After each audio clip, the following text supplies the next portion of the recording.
This story is every parent's nightmare.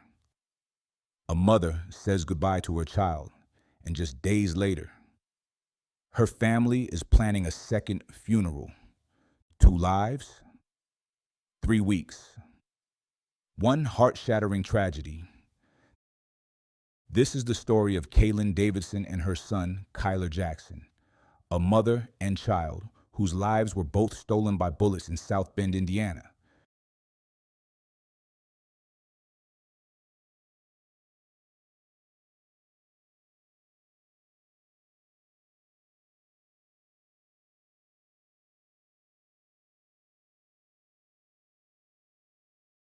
Kyler Jackson was 5 years old, a vibrant, brilliant little boy who lit up every room he walked into.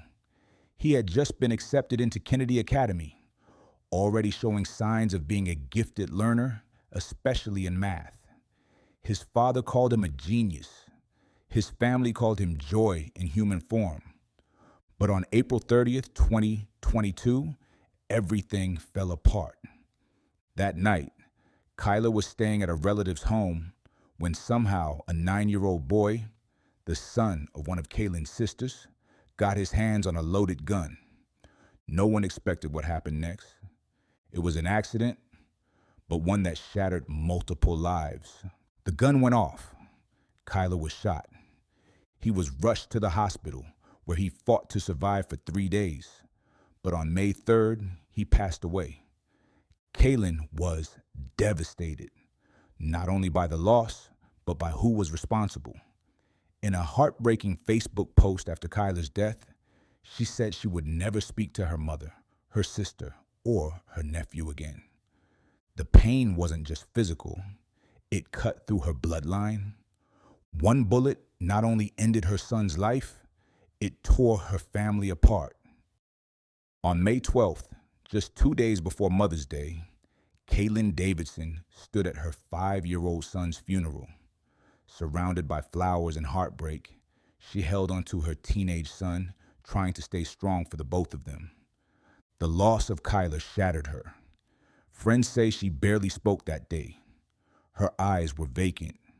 Her body was present, but her spirit felt gone. She had just spent the previous week choosing his tiny casket, writing a eulogy no mother should ever have to deliver, and waking up every day to the reality that his laughter was gone. But she was trying. She was still showing up. For her oldest son, for her family, she leaned on her community. Pastor Kenneth Lee, who spoke at Kyler's funeral, said she was grieving, broken, but determined to push forward. Still, grief has a weight that words can't carry. And just 5 days later, before healing even had a chance to begin, another tragedy struck. May 17th started like any other day for Kaylynn. Still fresh in mourning, she was trying to find a sense of normal, or at least find a way to survive the silence left behind after losing Kyler. That night, she stopped at Linden Grill, a local spot in downtown South Bend. Inside, she came face to face with Kimmery Wright. The two women knew each other, and sources say there was bad blood between them. Tension quickly boiled over into words, then words turned into action. Surveillance footage captured what happened next. Kaylynn walked up to Kimmery and hit her. A physical altercation broke out, loud, messy, emotional. Bystanders rushed in to break it up. Shouting echoed through the restaurant. But what happened next took a devastating turn. As Kaylynn and others headed for the door, Kimmery pulled out a handgun. She didn't hesitate. Witnesses say she stood at the restaurant's entryway and fired multiple rounds at Kaylynn, while Kaylynn was running away. The bullet struck her. In the chaos, Kimmery didn't flee. Instead, she calmly walked back inside the restaurant, gun still in hand. Kaylynn managed to get to the hospital, but her injuries were too severe. She was pronounced dead shortly after arriving. The entire scene played out in seconds, a senseless act of violence just 5 days after she buried her child. Investigators later confirmed Kaylynn was unarmed. She posed no threat when the shots were fired. And just like that, South Bend had lost another life to gun violence, another mother, another daughter, another sister. This time, one who was still grieving her baby boy. Following the shooting, police arrested Kemery Wright early the next morning. Surveillance footage, witness statements, and ballistics all pointed to a clear conclusion. Kaylynn was unarmed and fleeing when she was shot. The St. Joseph County Prosecutor's Office charged Wright with both murder and voluntary manslaughter. After reviewing the evidence, the murder charge was dropped. A jury ultimately found her guilty of voluntary manslaughter, not because she wasn't responsible, but because the shooting, while intentional, did not meet the legal standard for premeditated murder. She was sentenced to 10 years in prison.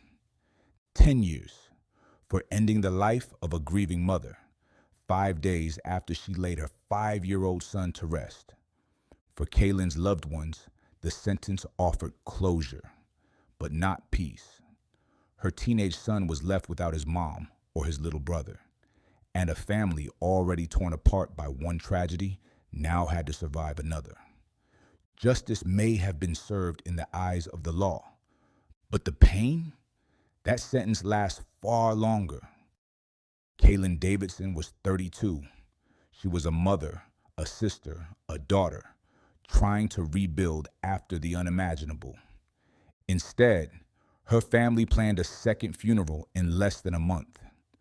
Kyler Jackson was just 5, curious, kind, and too young to understand the danger that found him. One family, 2 tragedies, 3 weeks apart. And it all came down to one thing: guns in the wrong hands. To my subscribers, what conversations do we need to start having? At home, in schools, in our communities, to stop tragedies like this from happening again? Leave your thoughts below. If this story moved you, please like, comment, and subscribe to Voices from Beyond.